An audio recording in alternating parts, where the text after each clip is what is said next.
The Persnickety Witch of Fiddyment Creek by Gaye, Pollinger, Chapter 7. I think Pearl expected, or at least wanted, to be completely well when she was released from the hospital, and that was not the case. She dragged her left foot when she moved, and her left arm hung limply at her side. She had made huge progress in a very short time, and I kept reminding her of that. The first couple of nights that she was with us, I worried about her and ended up sleeping on the living room sofa in case she needed something in a hurry. It was now several weeks later on a Monday morning. The kids were just rousing and would be heading downstairs. Pearl was an early riser, so I wasn't worried about her. They just loved having Pearl stay with us and told her so. I think they were good therapy for her. James had knocked on her door and whispered as loud as he could, "Aunt Pearl, you up?" He timidly cracked open the door and peeked in. Pearl was sitting in the chair, and she smiled and beckoned him in with her right hand. He raced towards her and struggled to climb onto her lap, so she grabbed the back of his pants and pulled him up. He immediately nestled against her. Chester had been sleeping at the foot of her bed, and now he arched his back to stretch and gave Jameson a meow greeting. Jameson put both of his hands on Pearl's cheeks and said, "How you doing?" Her speech and mobility had improved remarkably, and she said, "Good, I'm good." As each day passed, Pearl's health improved, and she moved easier. She could easily carry on a conversation with only slight traces of an impediment. "I'm glad you're here," he said as he scooted down her legs onto the floor to be closer to Chester. "Jameson," I said from the door, and I dragged out each syllable of his name, "you must be very careful with Aunt Pearl, okay?" "Good morning, Pearl. I'm just going to fix some breakfast. Would you like to come out to the kitchen table while I get things ready?" Pearl limped into the kitchen and sat at her place. I put down the plates and a handful of flatware in front of her. She looked up at me rather puzzled. I know, I said. "You're our guest, but this is a practical exercise for you." She smiled and set the table. "Aunt Pearl," Jameson said as he climbed onto her lap, "will it be okay if I sit here when I'm 4? "Oh, you're welcome to sit on my lap as long as you fit. But you know you'll always fit in my heart," she told him. "Do you have a book for me to read to you? What do you have?" He liked the 3 little kittens, especially now that Chester was staying with us. Jameson opened the cardboard picture book and pointed to the words as she read. At the conclusion of the book, she said to him, "I think when you turn 4, you're ready for longer books, for bigger boys." And she showed him one that would be just right. Each day we could read a chapter, and you'd have to remember about it until the next time we read. Could you do that? He gave her one exaggerated nod and began to slide down her legs. He was ready to go outside and play. "Mama, can Polly come over here to play?" he asked. "Sure, I'll call Miss Penelope for you," I answered. "Bye, hon. I'm leaving for the 3M. See you about 4 o'clock, Tom yelled. "Hey, Persnick, how about a game of hopscotch later?" "Righto," Pearl yelled back. The kids went out playing, so Pearl and I relocated to the back porch and settled on the wicker furniture. With a cup of tea to sip on, we were nice and relaxed. Kathy was swinging and singing a song she'd made up. The boys were in the sandbox. It was hot and the sky was clear with an occasional cloud. "Pearl, I've been wondering about some things. Why did you keep the general store?" I asked. "Oh, just to keep busy, I suppose. When I closed the store, I put it in your name. It's yours now. You can sell it, reopen it, make it something else, whatever you like. It's in a good section of town." "Wow, I had no idea. You just keep surprising me. Wait until I tell Tom. He'll have an idea or two." "Yes, I'm sure he will. Just remember that the building's yours." "All right, I promise. Okay, I've got another question. Why do you go to the cemetery every morning?" "Well, the cemetery is where the office of Powwow Trust is. Did you notice the greenhouse? Well, I have a desk, telephone, an electric typewriter, and a filing cabinet in there. I'm very good at disguising things, as you may have noticed, myself included, especially at Pearl's Gate. And if local people want to think I'm going there to be around Willow, that's fine. You're kidding. That's where powwow is? Well, is there a reason why there aren't headstones for Willow and Mr. Morgan? I asked. There most certainly is, and I'll tell you the shortened version. When Willow and Michael's father drowned and the bodies were found, I never saw the bodies. Michael looked familiar to me, although I'd never met him. And when he told me his story and his name, I knew that he was my nephew and that his father was my twin brother, Earl. Yes, my maiden name was Morgan. He told me that his father had a really bad gambling habit and that his grandparents, my parents, refused to help him financially any longer, and he was being hunted by a man who had loaned him money and wanted it paid back. I think they call it a loan shark. Earl's whole purpose in coming to Fiddyment was to ask Willow and me to care for Michael. We knew to watch for a man, and sure enough, about 3 years later, he showed up in Fiddyment one day asking questions of everybody. He came into the general store and talked to me and told me that he was looking for a man named Earl Morgan and his son. I took him to the cemetery and showed him the unmarked graves. I told him that 2 people had drowned that day, but nobody knew them or recognized them, so it must be a father and son. That satisfied him, and he left and never came back. And that's when Michael went off to war. I listened intently. What an amazing woman, and what an incredible story she had kept to herself all these years. She always gave me so much to think about. Oh my, Pearl said. Looks like a storm is brewing. Look at those clouds. As soon as the words were out of her mouth, the sky turned an eerie, strange green, and the clouds were black and heavy, like dark damask cloth. Lightning bolts pierced through the darkness off in the distance. Nothing stirred, and there was no breeze, no movement of the leaves in the trees. It felt like a vacuum. I went out to the yard and scanned the sky. I don't like this, I commented. Let's go down to the storm cellar, Pearl. Pearl had gone inside to open the east and west windows in the house. I threw open the storm cellars and called to the kids. Kathy and Polly came running. Pearl made it down to the porch stairs. Now the wind was beginning to whip around furiously, and out the corner of my eye I could see a wide tornado funnel approaching. Lightning flashed all around, and thunder roared. Jameson, come here now! Jameson, where are you?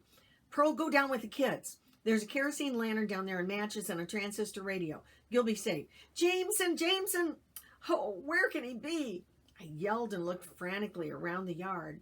I clutched my stomach and I felt nauseous with worry and fear. Pearl stood on one of the stairs, beckoning me in. I was outside on the edge and told her to go down. I had to find Jameson. I closed the doors to the storm cellar and looked up. Whirling clouds looked like the underbelly of a giant alien spaceship. The sky was pitch black and dirt and tiny particles and filled with splintered wood being carried on the wind currents. It slammed against me and went up my nose and into my eyes. It felt like a million needles pricking my skin. The wind was so strong I could hardly stand up, and I knew it wanted me for its very own. The wind was so loud I knew I couldn't be heard. The wind had such force it was sucking things into the widening funnel. It was wrapped in rain and hail and backlit by the sun and reached from the mass of smoldering clouds to the ground. I went back in the house to see if Jameson was there. Just as I closed the kitchen door, my big oak tree uprooted and hurled away from the yard. Vehicles were being tossed through the sky like confetti. A debris cloud was adding more and more dust and rubble to itself as it traveled and circled round and round ferociously. The swing set vanished before my eyes. Where was Jameson? I retreated to an interior seated closet away from the windows and crumpled into a squat on the floor among the winter coats. Tears streamed down my cheeks. I rocked back and forth on my haunches, and my brain screamed over and over, "Oh, God, where is Jameson? Where is he? Where could he be?" I could feel the house shake and shudder. I prayed for Pearl and the children in the storm cellar and wondered if they were hearing what I heard. Things loudly crashed to the floor, and there was an ear-splitting screeching. I don't know how long I was in there. I didn't dare open the door yet I wanted to. The roar created by the violence of the wind spinning mercilessly was deafening. And then it stopped. There was abrupt silence. I tried to open the closet door and was only able to peek out. Something big, a roll-top desk, had been pushed in front of the closet door. I put all my weight into it and found strength from somewhere, coupled with an adrenaline rush, and shoved the door as hard as I could. "Let me out of here, you blasted tornado!" I grunted through clenched teeth as I pushed several more times. "You won't hold me prisoner!" I gasped. Gradually, it began to move. I was able to inch the desk away enough that I could squeeze through the door's opening. I stood there, helplessly bewildered by the aftermath. Again, I yelled, "Jameson, Jameson, it's okay to come out now. The storm's over, Jameson." He still didn't come when I called. I wanted to collapse, but I began to notice the devastation that the tornado left. On the lookout for my son, perhaps struggling to get free just as I had, I made my way through the house. I wiped my swollen eyes of tears. Dirt streaked my face. The dust hadn't settled, and I began to cough. I was amazed that the house was still standing. I was shocked at how many things from my walls and cupboards had been flung around the house. I stepped over broken glass that I recognized as my crystal set, a wedding present. As I made my way to and through the kitchen, I also saw my good china smashed into millions of shards, some large, some small. Bottles and jars had cracked open, and the contents were spilling where they lay. Vinegar mixed with flour and sugar. A milk bottle had flown out of the refrigerator, and milk puddled beside the upturned kitchen table. A chair was half in and half out of the sink. A tree limb had crashed through the porch screen, and the kitchen window now rested on the sill. My mind was working in slow motion, and I noticed all of this as I hurried through on my way to the storm cellar, opened the doors, and looked into the dim cellar. A slice of daylight shone in, and then I saw Kathy climbing the stairs toward me, followed by Polly and Pearl. I hugged each one of them as they climbed out of the cellar. Pearl could tell I was distressed, but I didn't want to frighten the children. "Polly, you're doing okay? Come with me, sweetie. I'll take you home to your mama. Do you know where Jameson went?" I asked him as we stepped over the wreckage and tree branches. I couldn't find him inside. "Well, I saw him go inside but not come out," he said. And just then Penelope came through the gate and saw us. We said to each other at the same time, "Are you all right?" She dropped to her knees and held open her arms as Polly ran to them.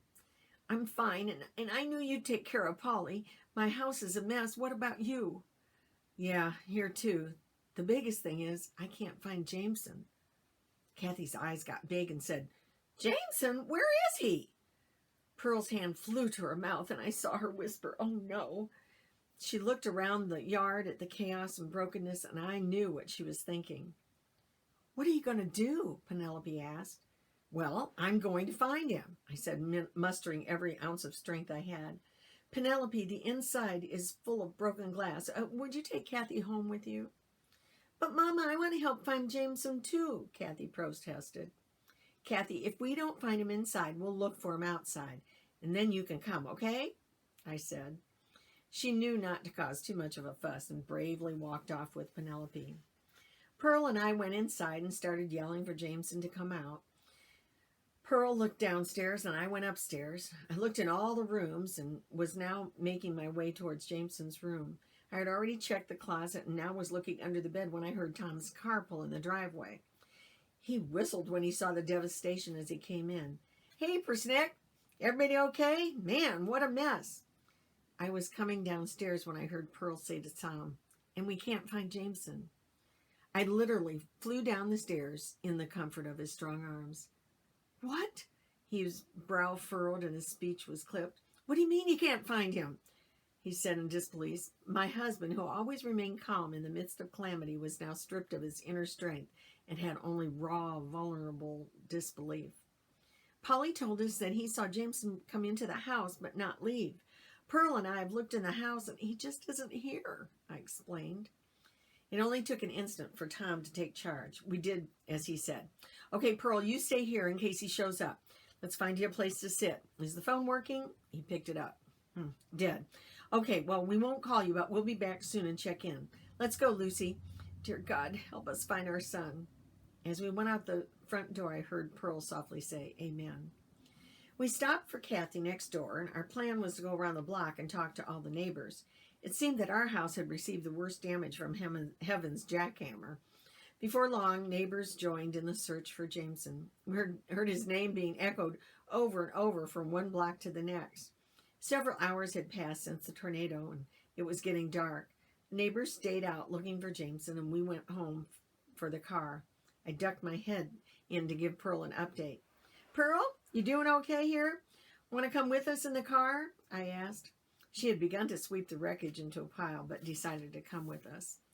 We drove toward the school and asked people along the way if they'd seen Jameson. We went to the police station to enlist their help and gave them a description of Jameson and what he was wearing. They suggested we go home since it was dark and get some rest and begin again at first light. None of us could sleep. We didn't want to be in our disarrayed bedrooms, and I didn't have the energy to try to clean them, so we cleared the living room furniture and collapsed there. The electricity had come back on, and the phone was working. I listened to the television news reports about a tornado touching down in our community, and the police had released the information about Jameson missing. His picture seemed huge on the TV screen. A 3-year-old boy has been missing from his parents' home ever since the tornado plowed through the sleeping village of Fiddyment with horrific brute force. Neighbors and community people searched for him until dark, and they will continue the search in the morning. If you happen to see Jameson McGuire, please call 555-1234. We'll keep you updated. Jameson, hang on, buddy, was the commentator's report. The phone rang. It was Michael. They had heard the news and were concerned and worried. We assured them that we would let them know the second we found Jameson. I was exhausted, but I dozed on the sofa next to Tom until dawn, and like a robot, we went to the kitchen to make coffee and hot tea. Everything concerning taking care of the family was now mechanical.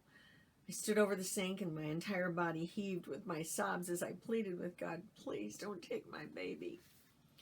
Pearl came and stood beside me and put her arm around my shoulders.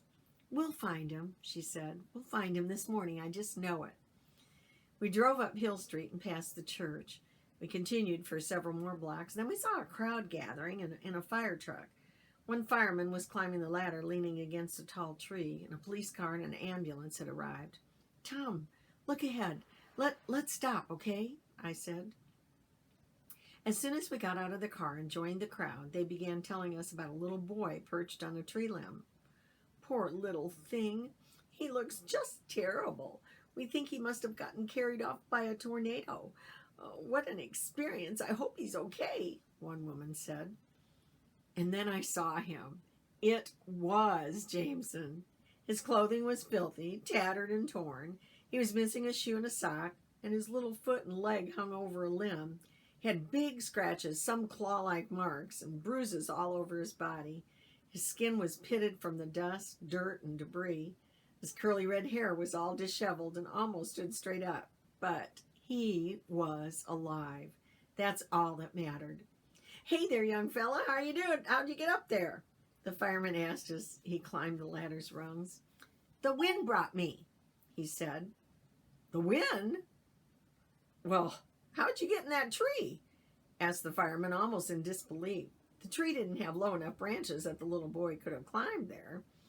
Oh, the wind dropped me up here, he said as he looked to the top. We fell through the leaves and branches to get here. I saved the cat, he said proudly and showed him the big black cat. Cats don't normally like to be wet or hurled through the air or feel out of control, and this one endured a very harrowing experience. Still looked scared, but was calm around Jameson. Yes, you did. That was very brave of you. What's your kitty's name? The fireman asked as he got to the top. Chester. But he's Aunt Pearl's. Would you like to come down? You just stay there and let me come to you, okay? Jameson was straddling a tree limb, and Chester was stretched out on the limb in front of him, enjoying the rays of sunshine that filtered through the tree branches. Somebody's camera flashed to capture the moment. Before long, the fireman brought Jameson, who was holding Chester like a baby, down the ladder while we were waiting at the bottom. The crowd applauded the rescue and made lots of noise as we thanked the firemen and embraced our tornado-beaten little guy. The EMT looked Jameson over and didn't think there were any broken bones. I had more tears brimming in my eyes, but these were tears of joy. When we were all in the car, we asked Jameson to tell us the story. Well, Aunt Pearl went into the house, and I did too. I wanted to get Chester, and I couldn't find him. He was sleeping on Aunt Pearl's chaise. I put him in my arms like this, and we went outside. I saw you, Mama, but you didn't see me. It was very, very windy. I saw the wind pick up my pail from the sandbox, and then it picked us up, too. We went round and round, way up in the sky. I held Chester tight and closed my eyes. We were in the sky for a long time, and then the wind dropped us in the tree. His motions helped paint the picture of his harrowing experience. Well, sweetie, I said, I'm glad you and Chester are safe. Were you afraid last night? Nope. Chester and me, we kept close. This morning I saw a lady getting her newspaper and I yelled, help, real loud so she could hear me. I knew you would find me. Daddy, did you and the band go for a sky ride too? Sky ride? Oh, no, we didn't. We were rehearsing and marching in the field and saw the tornado coming, so we went into the school's basement. But one of our tubos, you know, that great big brass horn, was ripped right out of the arms of Bobby Young, and it landed on top of the flagpole. Kathy had remained quiet now she said, the flagpole? Could we see it?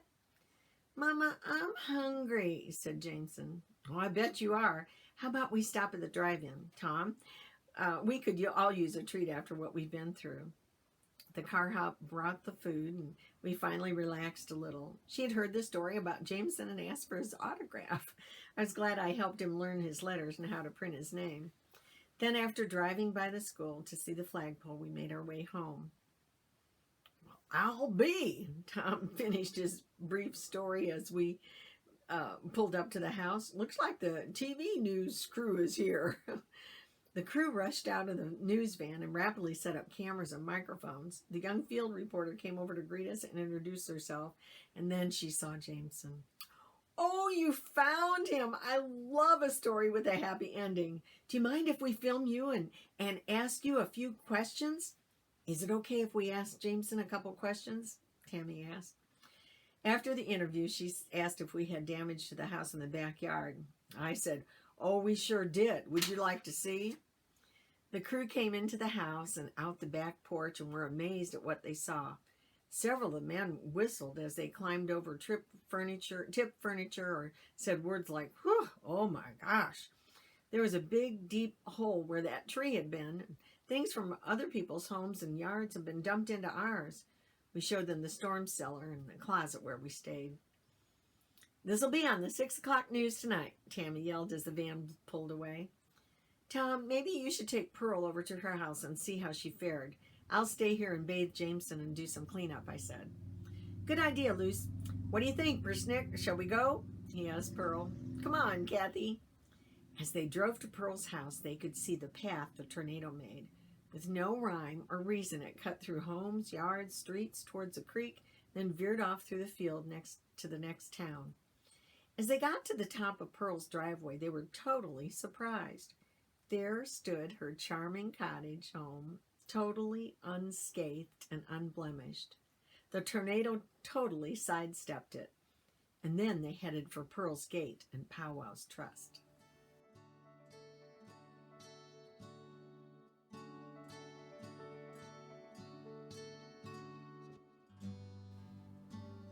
Don't forget to subscribe to my channel.